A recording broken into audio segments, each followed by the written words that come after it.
Bonjour. Avec Avatar, le dernier maître de l'air sur Netflix, l'adaptation en live action montre toutes les différentes nations qui composent le monde du matériel source animé. Je vous les présente plus en détail dès maintenant et commente si tu apprécies la vidéo. Merci.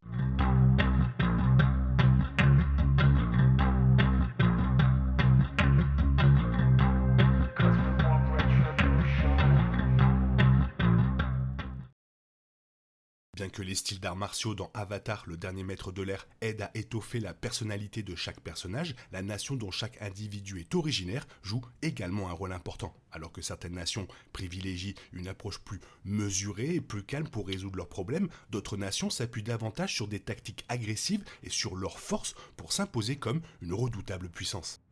Bien qu'il soit compréhensible que certains personnages et intrigues doivent être modifiés par rapport au matériel source, il est important d'adhérer aux représentations des différentes nations dans la série originale en raison de son importance pour la série. Des paisibles nomades de l'air à l'impitoyable nation du feu, Avatar le dernier maître de l'air les a tous représentés fidèlement.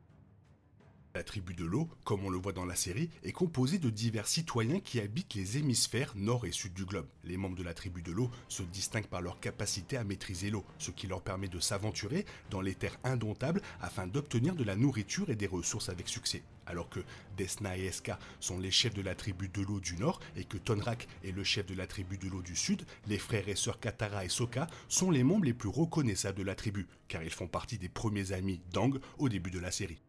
Grâce à la liaison énergétique, des êtres anciens connus sous le nom de Tortulions ont béni la tribu de l'eau avec une abondance d'eau, ce qui leur a effectivement permis de perfectionner leur capacité et d'utiliser l'élément pour s'adapter à n'importe quelle situation. Cependant, des désaccords entre certains membres ont conduit les tribus du nord et du sud à se séparer et à développer leur propre philosophie tout en restant liés spirituellement. En opposition directe à la colère et à la ténacité de la nation du feu, le mode de vie flexible et calme de la tribu de l'eau leur permet de s'entendre avec pratiquement toutes les autres nations. Nation la plus grande et techniquement la plus forte, le royaume de la Terre est basé sur d'anciennes civilisations chinoises et, comme son nom l'indique, utilise diverses formes de matières terrestres, telles que des roches, de la boue et du béton, pour se défendre et d'autres contre les menaces. Composés de la majeure partie de l'hémisphère oriental, les citoyens du royaume de la Terre se distinguent par leur résilience et leur détermination qui leur permettent souvent de surmonter des obstacles insurmontables avec grâce et intégrité. Cependant, les débuts de l'histoire du royaume de la Terre étaient bien plus compliqués que dans le présent. Après que l'Avatar One ait fermé le portail vers le monde des esprits, les citoyens du royaume de la Terre sont entrés en guerre les uns contre les autres pour décider de l'issue de l'avenir de la nation. Au fil du temps, la nation a pu trouver la paix après avoir découvert le grand nombre de riches ressources dans la région du pays et a plutôt choisi d'apprendre à transformer sa colère en résilience productive. En tant que tel, le royaume de la Terre a formé de nombreuses factions militaires, telles que le Conseil des Cinq, l'équipe Terra et les guerriers Kyoshi, pour se protéger des factions envahissantes. La nation du feu se distingue par sa colère et son agressivité, ce qui en fait le canal idéal pour ses capacités de maîtrise du feu. Bien que la nation du feu soit connue pour sa présence intimidante et sa cruauté au combat, l'un des aspects les plus importants de sa culture est la manière dont elle est devenue si puissante. Après l'époque de l'avatar Kyoshi, un boom de l'industrialisation a conduit la Nation du Feu à doubler ses efforts pour rassembler des ressources et des connaissances, ce qui en fait la faction militaire la plus avancée technologiquement au monde. Ainsi, la Nation du Feu est devenue la force militaire la plus dominante du monde. L'avatar Kyoshi n'étant plus une menace pour la Nation du Feu, ils ont finalement décidé de conquérir d'autres nations, principalement le Royaume de la Terre, pour étendre leur influence et leur portée. Sous la direction du Seigneur du Feu, Ozé, de nouveaux progrès technologiques ont contribué à une augmentation massive de la détermination de la Nation du Feu, et ils ont continué à conquérir le Royaume de la Terre. Après avoir conquis le royaume de la Terre, le seigneur du feu Ozé aurait pour objectif de devenir le roi Phénix en conquérant les nations restantes, ce que l'avatar Aang empêchera de se produire.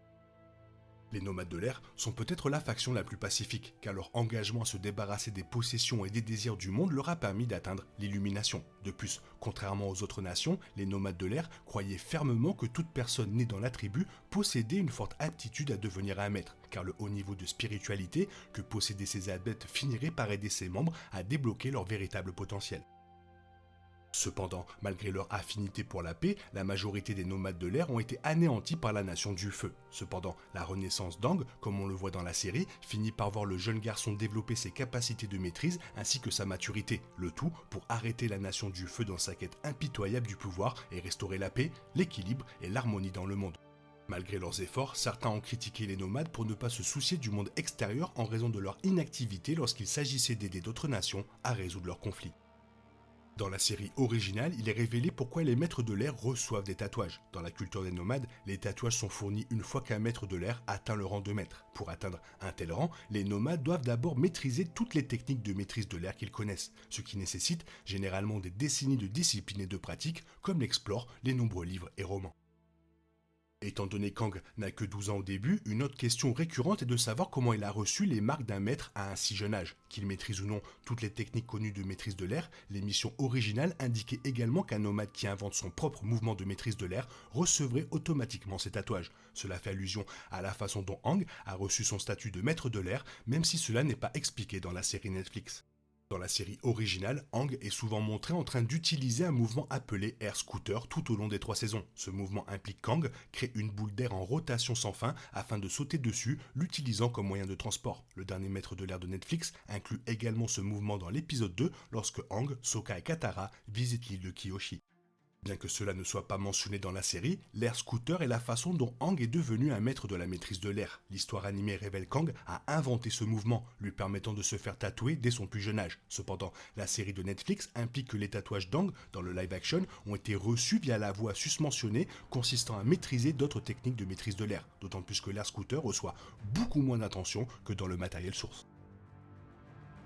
Voilà, série très sympa, toi qu'est-ce que tu en penses? Fais-moi part de ton avis dans la zone commentaire, sinon il est temps pour toi de reprendre le cours normal de ta vie, on se retrouve bientôt pour une nouvelle vidéo, bisous bisous, bye bye.